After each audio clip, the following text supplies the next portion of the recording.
What's good, ladies and gents? Welcome to the MKO Pugilism Boxing channel where we talk all things boxing.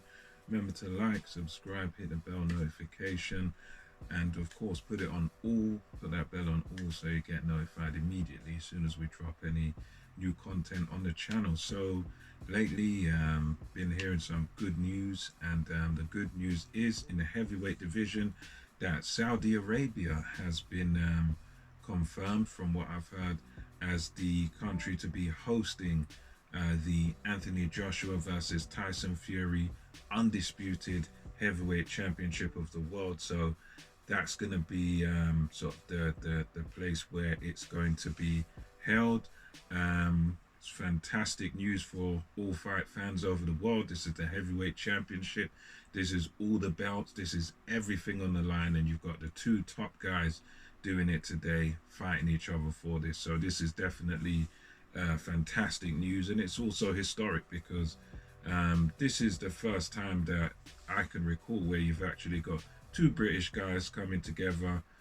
One's got some of the belts, the other one's got the missing one, WBC and ring and that. So this is, I think, the first time I've heard of, at least in history, where got two British guys coming together, fighting for everything. So, so far from what we do know, we don't know what venue this is going to be in.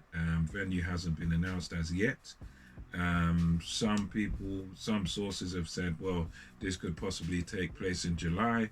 Others say August. So we're looking at somewhere in the summertime as far as the date goes. Not yet announced, but we're looking at probably late July, early August, somewhere thereabouts. Those are, from what I know, those are the sort of most likely times, most likely months that this is likely to take place. Also, I've been hearing that possibly the place in Saudi Arabia where this fight could be held could be Jeddah.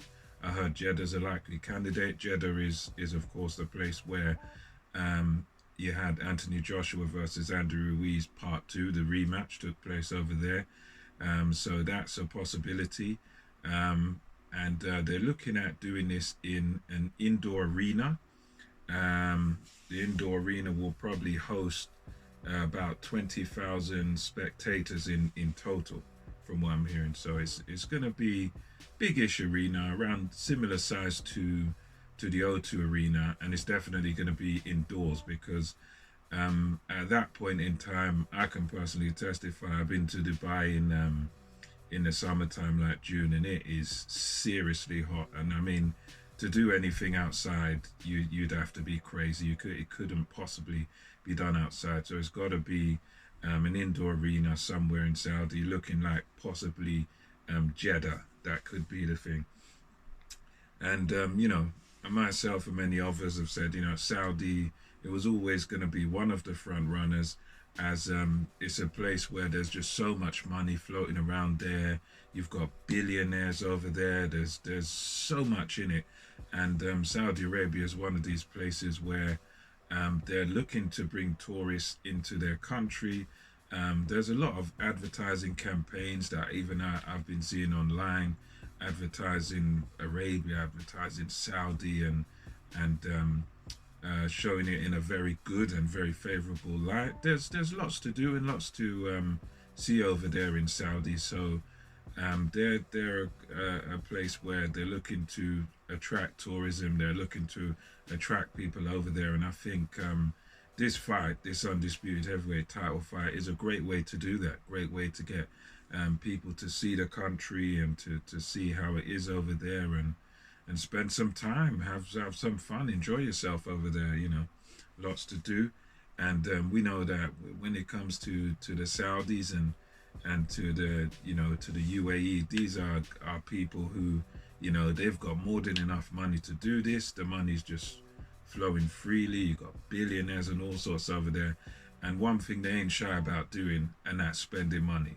That's one thing over there. So they're not shy about flossing, about showing their money. They're not shy about spending the money. So for me, I always knew that this is a place where it's at least a possibility. There was rumors of Singapore, another money place and that, other territories around, but Saudi is just one of them place where they ain't shy to spend no money, so fair enough.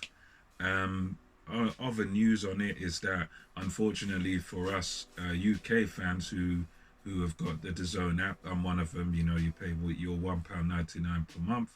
Unfortunately for us, it's not going to be on DAZN in the UK territory. I believe it will be on DAZN in other territories. I think it'll be on DAZN in, like, if you're a US person and you've got DAZN, it will be on there. For us, for the UK guys, for the British guys, it's going to be likely on a Sky pay-per-view card, and I hear that it's possibly going to be like a joint deal between Sky putting it on pay-per-view on their side, and BT Sport will possibly share the broadcast. I think that's a possibility of what they're going to do there. They're going to kind of like back in the days when we had Lennox Lewis versus Mike Tyson, and what happened there was Showtime and HBO, the two giant broadcasting platforms for back in those days, at least for sports, for boxing especially. Lewis was with one and Tyson was with the other, and they both shared it. I think they even had two ring announcers. I think they even had Jimmy Lennon Jr. and Michael Buffer both doing their part in the introduction. So even that, the MCing part of it was shared. And I think with this fight is going to be a similar thing where it's going to be shared over here in the UK by those two. I think Sky and BT, and I'm sure both platforms won't mind that, because I'm sure they're going to make record-breaking numbers on this fight. There's going to be a massive amount of people watching this, because at the end of the day, we as myself as a fan over here in the UK, I'm used to waking up early in the morning, 4 o'clock, 5 o'clock, to watch boxing over in America, over in Las Vegas, and I'm used to doing that. Most of us fans over here, we're used to doing that, getting up early and that. But this one for us is going to be a great opportunity, and I think they're going to get more people than ever, especially here in the UK, because this is going to be prime time for us. So this is going to be, I don't know, probably around 9 o'clock, 10 o'clock ring walk, and that's prime time for us on a Saturday. So I think they're going to get a very big audience for this. I don't know if they can do the 2.53 million, but I wouldn't be surprised. I think just the nature and of this fight and the magnitude of this fight will probably mean they will break some sort of record. I wouldn't be surprised if, as Eddie Hearn said, they do 3 million, because it's just that big of a fight. It's at our time over here, two British, there's so much on this. And so for us, it's probably going to be Sky pay-per-view, BT Sport pay-per-view, maybe a joint. In America, I think it's going to be on ESPN's platform, on their sort of streaming platform, and I think they're going to do some sort of ESPN pay-per-view thing, because that's who Tyson Fury is with. He's with ESPN as far as sort of an American broadcaster. So yeah, that's the news, guys. You've got Saudi Arabia confirmed as the host of Anthony Joshua versus Tyson Fury, some point in the summertime, and we'll get it over here on our TV networks too, and all over the world. So yeah, I'm really looking forward to it. When the date does come out, that'll be the definitely next thing I do on this one. And till next time, this is MKO Pugilism, over and out. Catch you on the next one.